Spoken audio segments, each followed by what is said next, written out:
സംസ്ഥാനത്തെ KSRTC empanel ജീവനക്കാർ ലോക്സഭാ തെരഞ്ഞെടുപ്പിൽ വോട്ട് ബഹിഷ്കരിക്കും. വോട്ടെടുപ്പ് ദിവസം സമരം ചെയ്യുമെന്നും എംപാനൽ കൂട്ടായ്മ സംസ്ഥാന സെക്രട്ടറി എം ദിനേശ് ബാബു പറഞ്ഞു. തൊഴിൽ നൽകാമെന്ന സർക്കാർ ഉറപ്പ് ലംഘിച്ചതിനാൽ മൂന്നാം ഘട്ട സമരം തുടങ്ങാനും ഇവർ ആലോചിക്കുന്നുണ്ട്.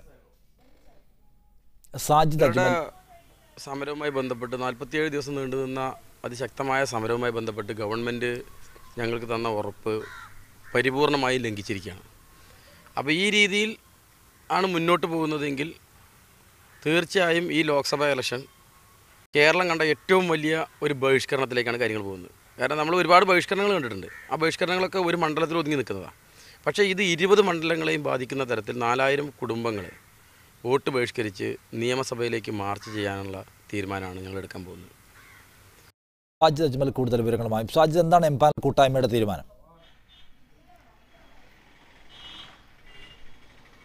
നിഷാദ്, എംപാനൽ കൂട്ടായ്മയുടെ സംസ്ഥാന സെക്രട്ടറിയാണ് നമ്മോട് സംസാരിച്ചത്. അവർ പറയുന്നത് വരുന്ന ലോക്സഭാ തെരഞ്ഞെടുപ്പ് 20 മണ്ഡലങ്ങളിലും ബഹിഷ്കരിക്കും. 4000-ഓളം എംപാനൽ ജീവനക്കാരും അവരുടെ കുടുംബാംഗങ്ങളും ഈ ബഹിഷ്കരണത്തിൻ്റെ ഭാഗമാകും എന്നാണ് പറയുന്നത്. അവർ ഉന്നയിക്കുന്ന പ്രധാന പ്രശ്നം എംപാനൽ കൂട്ടായ്മയ്ക്ക് സർക്കാർ നൽകിയിരുന്ന ഒരു ഉറപ്പുണ്ടായിരുന്നു, അതായത് ഇവർക്ക് തൊഴിൽ നൽകും എന്നത്.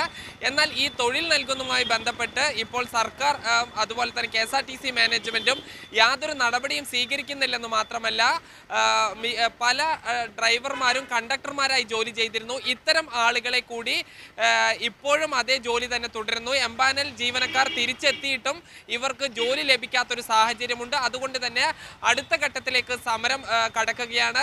വോട്ടെടുപ്പിൻ്റെ ദിവസം തിരുവനന്തപുരത്തായിരിക്കും എല്ലാ ആളുകളും ഉണ്ടായിരിക്കുക. അതുകൊണ്ട് തന്നെ അന്ന് നിയമസഭയിലേക്ക് മാർച്ച് നടത്തുകയായിരിക്കും ചെയ്യുക എന്നും എംപാനൽ കൂട്ടായ്മയുടെ സെക്രട്ടറി പറയുന്നു. നിഷാദ്.